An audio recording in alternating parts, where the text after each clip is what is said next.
El Instituto de Ciencias de la Rehabilitación Integral AC presenta trastorno por déficit de atención e hiperactividad.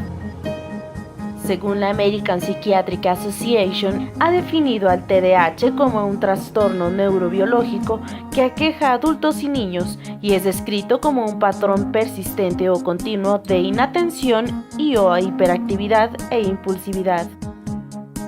Según Telles y colaboradores en 2011, consideraron que en México existe aproximadamente una prevalencia del 5% en niños de 6 a 12 años con TDAH, con predominio en el género masculino. Sin embargo, otros autores mencionan que la prevalencia en México en los últimos años han alcanzado hasta 20% de la población infantil. Es un trastorno neurobiológico, es un trastorno del neurodesarrollo.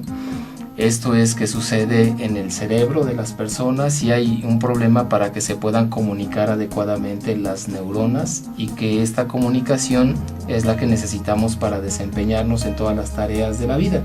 Entonces el trastorno por déficit de atención no permite que haya una buena respuesta a los diferentes estímulos que necesitamos para poder operar y esto le provoca problemas de atención al niño y problemas de conducta, que son como los dos canales que normalmente nosotros observamos, problemas de atención o problemas de conducta. Claro. Existe una base genética, sabemos que hay algunos genes que están involucrados, es un trastorno psiquiátrico con la mayor heredabilidad que existe actualmente, hasta con un 75%, o sea, significa que papás que lo tienen 75% de probabilidades de transmitirlo a sus hijos, el otro 25% serían situaciones ambientales y se manifiesta mucho en la edad escolar, generalmente, aunque es un problema de salud y de salud mental, es en la escuela en donde se empieza normalmente a detectar y ahí brota, ¿no? Las manifestaciones comportamentales de esta patología pueden asociarse a dos categorías de síntomas. 1. Los asociados a la hiperactividad y 2. Los asociados a la impulsividad, que pueden en ocasiones presentarse de manera conjunta y ambos presentan en un alto porcentaje rasgos asociados a un déficit de la capacidad de la atención. Las manifestaciones más importantes de este trastorno se presentan tanto en la escuela como en el hogar, causando dificultades en la adaptación social de los menores con sus pares, con los docentes y con los padres. Hay diferencias significativas a nivel bioquímico. Si entramos en aspectos tan conocidos como este, podemos ver cómo en una situación de normalidad las funciones de la dopamina se corresponden en que cuando la neurona presináptica abre compuertas, lanza dopamina, estas llegan a los receptores que son estos puntitos rojos de la derecha. Hay una parte pequeña que se reabsorbe y esto en la población TDAH muy posiblemente estamos en otra situación y esta otra situación no es nada más que esta, en la cual la cantidad de dopamina que va a llegar a la neurona postsináptica va a ser menor. La mayoría se va a reabsorber. Lógicamente esto va madurando, va cambiando, pero el comentario es en el sentido de decir que estamos delante de un trastorno neurológico del desarrollo del niño y del adolescente. La problemática que presentan estos pequeños, sin duda, es causante de una toma de decisiones que en ocasiones afecta su desarrollo escolar, como su desenvolvimiento en el entorno familiar. Por un lado, los docentes se enfrentan a una diversidad de problemas pedagógicos como lo son la alta demanda educativa, caracterizada por atender a grupos sumamente numerosos, así como la presión de padres y directivos sobre los tiempos de cumplimientos en sus programas. Aunado a esto, atender a un niño con características asociadas al TDAH va a conflictuar su desempeño docente y no siempre las soluciones al mismo son las idóneas. Lo que sucede es que es el psiquiatra infantil, generalmente el que lo diagnostica, como el neuropediatra también, o sea, el neurólogo de niños. Cada vez está habiendo también más adultos que se están diagnosticando. Antes se pensaba que solamente los niños lo padecían y que cuando se crecían se les quitaba. Y no, sabemos que esto es a lo largo de la vida, ¿no?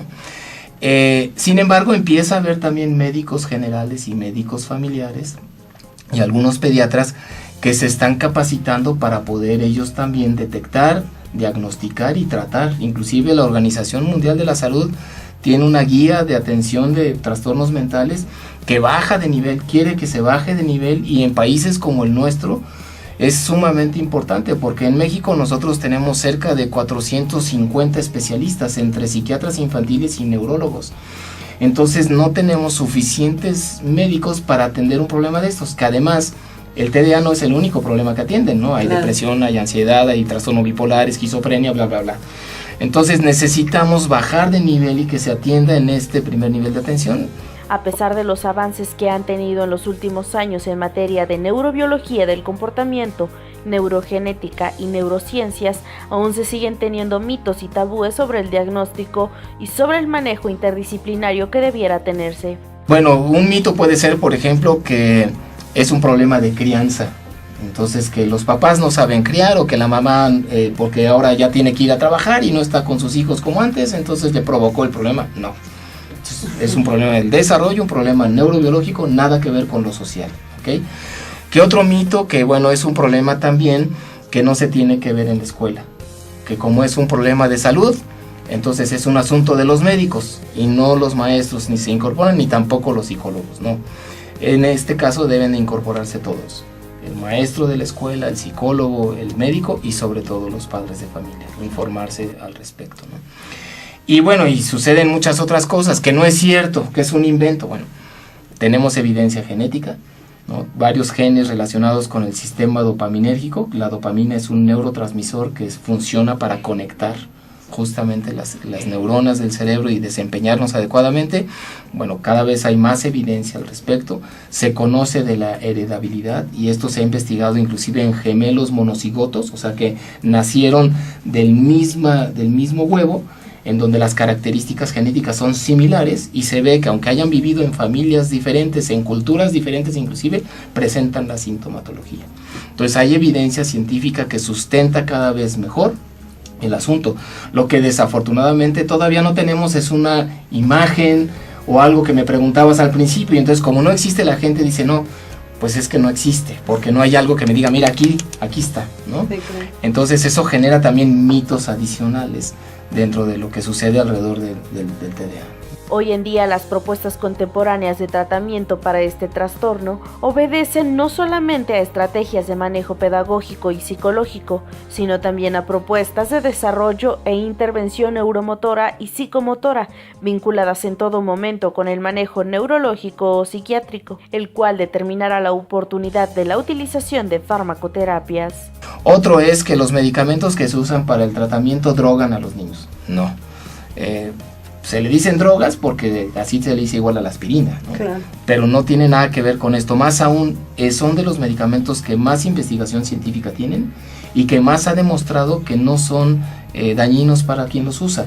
El problema es del diagnóstico, no es un problema de tratamiento. Si tú tienes un mal diagnóstico, pues así le des lo que le des, vas a fallar, ¿no? Entonces aquí ese es otro de los mitos. Otra es que esté relacionado con la inteligencia y que digan, uy, no, es que este niño es tonto, ¿no? No, el coeficiente intelectual no tiene absolutamente nada que ver con el trastorno por déficit de atención. Ciertamente va a ayudar que alguien que tenga un coeficiente intelectual más elevado, pues va a poder compensar mejor que quien no, pero no están vinculados. Como tampoco es de que resulta que todos los que tienen TDA son unos genios. Las más recientes investigaciones describen de manera clara la inmadurez de estructuras vinculadas con el córtex prefrontal, regiones parientales y áreas frontocerebelosas que constituyen un circuito córtico-pariento-cerebeloso involucrado en la organización, planeación y ejecución neuromotriz, teniendo así la extremada necesidad de brindar programas de intervención basados en el desarrollo motor de estas estructuras. Instituto de Ciencias de la Rehabilitación Integral AC. Capacitamos siempre a los mejores.